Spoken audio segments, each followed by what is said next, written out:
I'm Lou Bergholz. I'm here with my esteemed colleague, Maren Rojas. We start each of these 6 sessions with a kind of a 1-minute framing or mantra just to kind of about this topic. And so use this minute to ground yourself, block out whatever you're coming from and going to, and think about some of the young people you're working with who's on your mind today. We hope this series has and can serve as a moment for you to pause and reflect, to feel the power of this particular element of your work and care for the young people in your lives, and to go back to work and to go back to your personal lives with a little extra energy, excitement, and a couple more tools in your toolbox. The caring adult relationship serves as the most protective factor in a child's resilience. This vital connection is something we all have the power to nurture and harness, and we think of it as the greatest skill set we can develop. One of the reasons is that it just doesn't require anything special. There's no equipment, no facilities, and no curriculum. And though we can't always see the impact of love, you have to believe that it matters. Each vital connection that we've been looking at, and including the one today and the last one next week, will explore we think of it as not just a young person's want, but like their need. And wants imply something you can say no to, and need is like water. You have to have it. Without it, you won't survive. And when you meet a young person's need, we do something really vital for them. So for each session, we'll share one story, talk briefly about how this vital connection ties into resilience, and then spend the rest of the time sharing some of our favorite kind of ideas and tips on how to forge that vital connection. Story. There's a great program in Philadelphia called Students Run Philly Style. I had the pleasure of visiting them many, many years ago and got to meet some of the kids and some of the program directors at the time. It's an urban running program. Running and mentorship are really what their focus is. They have running leaders that work with teams of students. I think they're in 60 schools now around Philly, and they help these students train to compete in and run either a half or full marathon. They also have a whole cadre of additional volunteers that join these teams weekly to provide even more mentorship and informal coaching. So there's a running leader, there's a group of kids, and then there's all these other runners. And most of these additional volunteers are pretty serious runners, and they want to spend some time training, but also working with the kids. Running can be inherently really social and connecting. At Edgework, we have come to, I think, really deeply appreciate the power of the training ride or the training run, whether you're on a bike or on your feet or whatever mechanism you're using to move around. You go out, you cover distance, you rest, you do more, but you do that in a kind of a wired social setting, right? Side by side with each other, talking, supporting, connecting, and running or moving in whatever direction you're traveling. So one of the programs that program directors at Students Run Philly Style shared this story with me about, it's very simple, but I think profound, about a boy who was running alongside one of these informal mentors. So one of the runners who wanted to join for that day or that week. He was a seasoned runner, but also a really high-powered executive and business owner. And they were running, their route took them through a part of Philly that this boy had never been to, which was kind of more of the financial district of Philly. And he was in awe of the buildings. The man saw, as this kid was running, him kind of looking up and just I think the wonder in his eyes, and said, let's go check out the view from the top floor of this building. How did he do that? Well, his office was there, and he happened, I think, to own the building as well. And after more runs, more conversations, the boy and this guy connected, and he ended up offering him an internship in his company, like a really transformational internship. The man wasn't the coach. He wasn't a permanent part of the program, but he was vetted, trained, and then really encouraged to connect with whomever he could whenever he showed up to volunteer.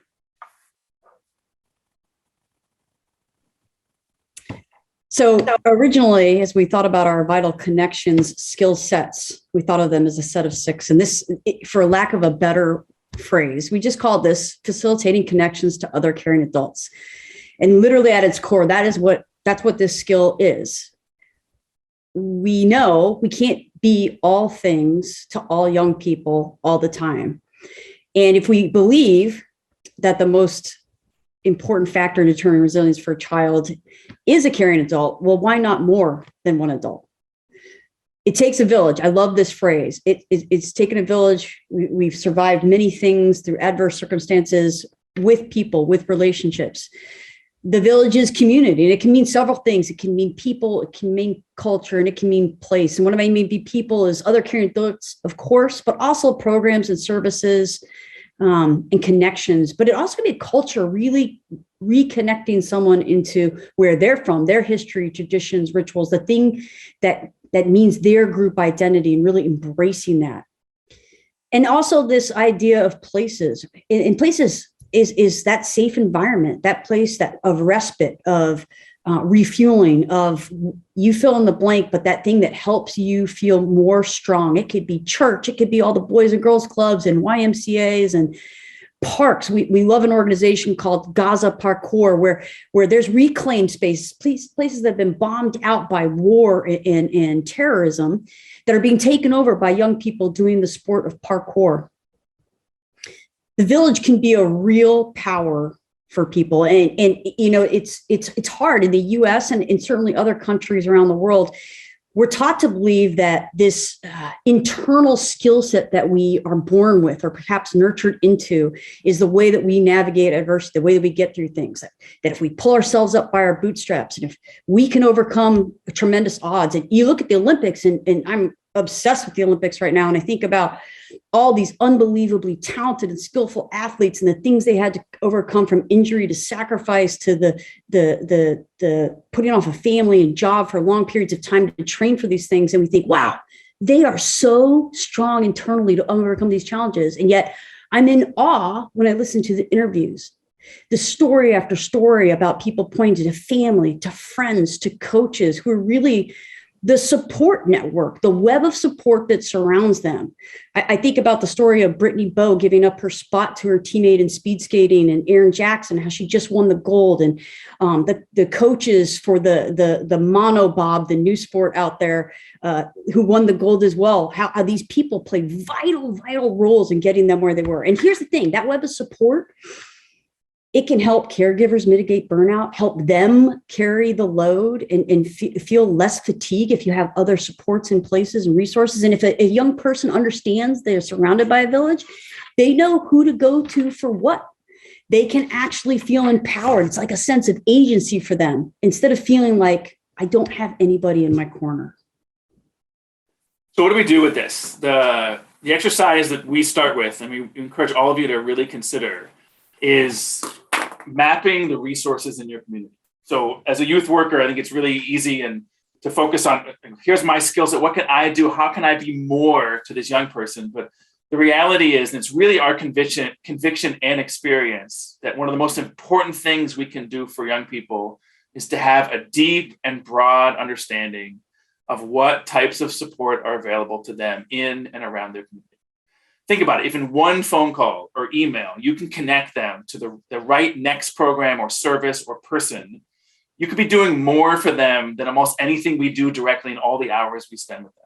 Right? A better program opportunity, access to a social worker, tutoring, a mentor, connection to some kind of meal program. Practically, what we think about this is having a really robust referral system. And it's an acknowledgement that you are part of an ecosystem. And as much as you do the direct work, if you can connect even more, the ecosystem becomes alive. So map who these resources are, programs and people. Map where they are, right? Geography and the ability to connect, whether it's virtually or in person, makes a big difference. There's lots of barriers that get in the way. And then map how they work, from their selection criteria to how long they engage with young people, how formal they are, who needs to be part of that connection and referral. And finally, I think about what a successful referral really looks like.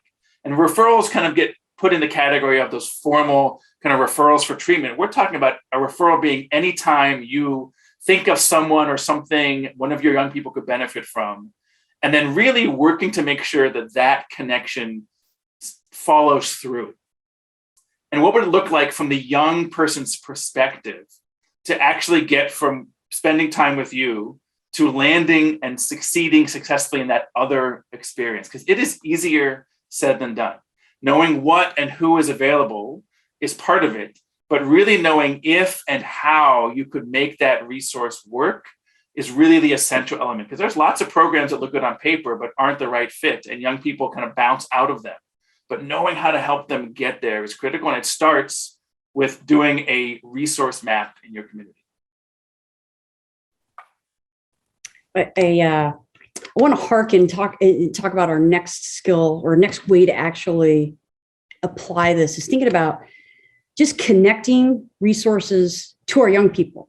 We often lose how it can work is getting the young people to the referral, to the resources. What if we flip that? We had the great privilege and opportunity to work with an organization that we admire a lot called Street Soccer USA.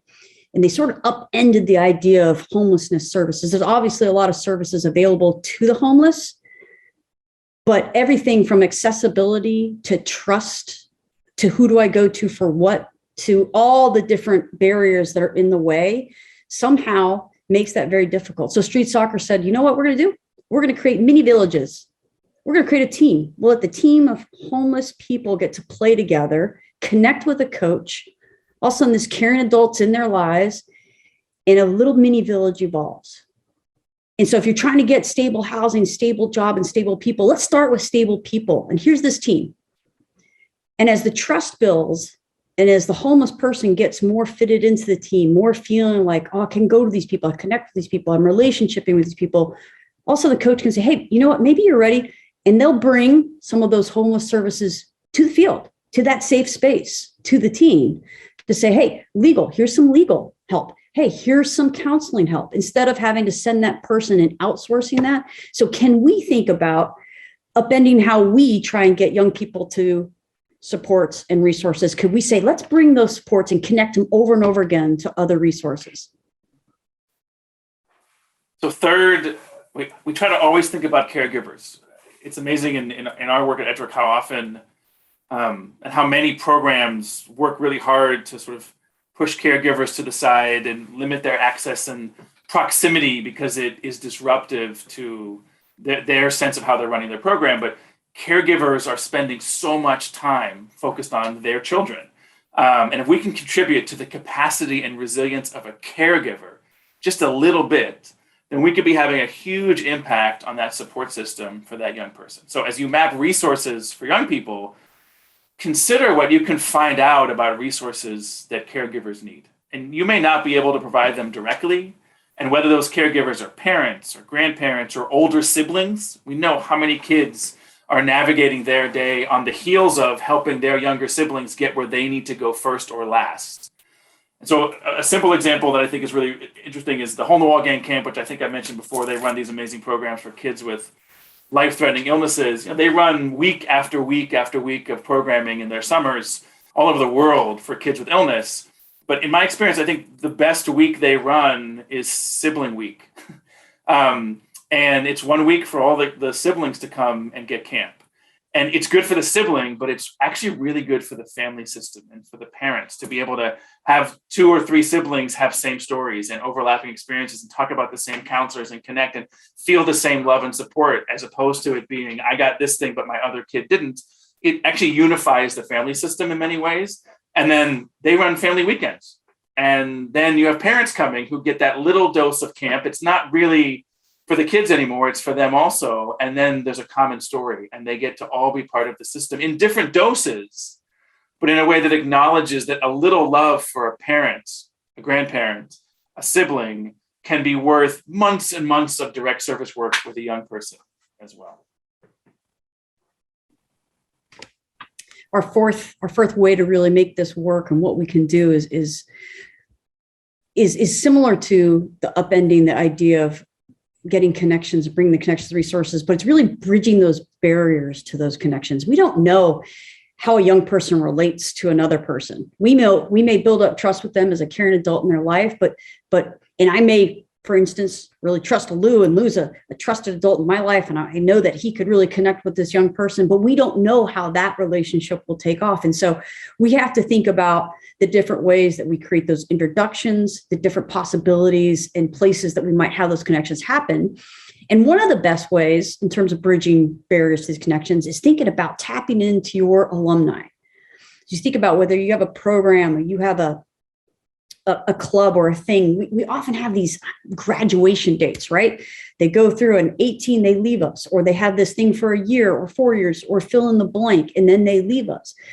But those people who've left us, who've gone through that program, they have stories, they have their networks that they've built past us, and bringing them back in to associate with the young people that we're working with can be a really great bridge, not only because they're a little bit closer in proximity age, but also because they have their new experiences after having finished a program that they can introduce other people to. It's like that web of network. Instead of just a web of support, it's a network.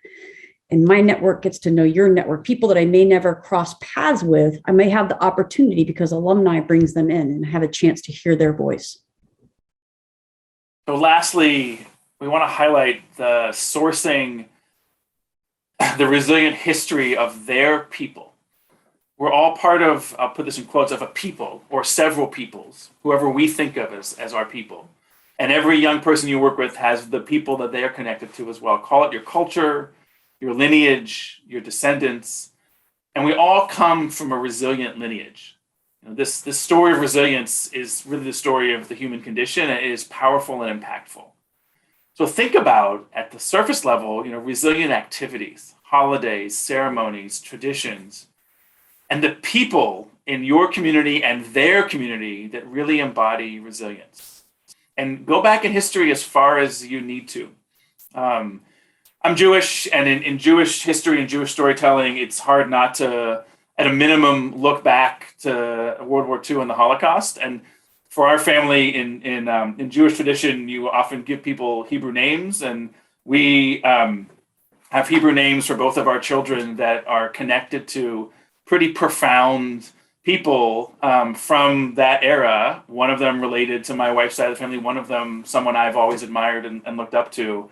Not directly connected, but who embody resilience in for me, some of the most profound ways. But they're also deeply personal because they're a story of resilience that's not just about a profound person that I admire, but about a person that I am connected to, that is part of our people. And that's a different story that I get to tell with my children around that. So make it a priority to help each young person source their resilient history that they are a part of. And if for some reason they truly think they're not part of this kind of history, then help them see the legacy and the story that they're writing now that may be the beginning of a piece of a resilient history that they get to pass on and share with family and friends and descendants as well.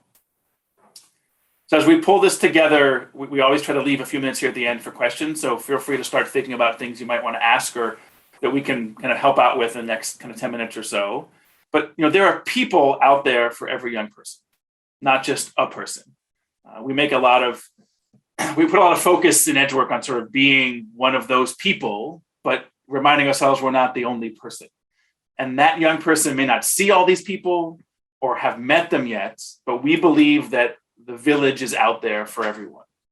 And for each intense hour or day that you program for, or that you work with that young person one-on-one in, consider what 5 minutes one day, 15 minutes a week of building out your resources, your referral system, your connections could do for them. So that every time you're interacting, connecting, and you get to that point, which we do, right, of I'm not enough, as opposed to feeling bad about that and staying up late trying to do more, think about who. And to be anyone working with young people, where on the tip of your tongue, you can quickly say, I know someone, I have someone, let me connect someone. Here's a great program, let me call someone, becomes this conduit for so much more support and resilience, and could be that connection that is that amazing internship opportunity or whatever else it is that young person needs but doesn't know they need, and that we can't and really shouldn't try to offer because we play our role. And the connections that we have with other people helps play the role that builds that, as Maren's been calling it today, right? That village or that web of support. So as always, thank you for the time. We love spending this 20 minutes with you all and seeing sort of what shows up in chat, at least the who and where you are, if not the what. So please drop some things in chat. We'll do a little scan here and see what you got. I'm looking at Carrie, your comment about highlighting your resourcing supports. There's all this exercises we do and training around our skills with young people. And then there's, the work that is building out support and the other exercises that go on behind the scenes. And we try to get every minute of programming into our work, and sometimes 1 hour or less programming, but an hour sitting with staff and brainstorming and mapping resources could be worth so much more. And we never like to take away program time from kids, but time is all relative. And being able to appreciate and experiment with what it's like to consider the other elements of support that are out there, so that your piece, your program, has the most impact possible. That is never just about direct time. It's who you are to the community, who you are to their journey, knowing that for most young people, unless you are a long-term caregiver, you are a small moment in their experience, but the legacy we leave is often about who we connect them to before and after and during, not just what we do directly as one. It can humble our ego a little bit, but it also, it means more impact, more outcomes as well. And Linda, your comment on programs to the people, I just keep thinking about schedules. Right? So many services and supports are open only during working hours, when every caregiver is working, or even someone who might be homeless, but their job is during the day and they can't get there until 7 p.m., 8 p.m. and everything's closed. And so maybe they can get there. Maybe they want to go there, but they literally can't get there on time.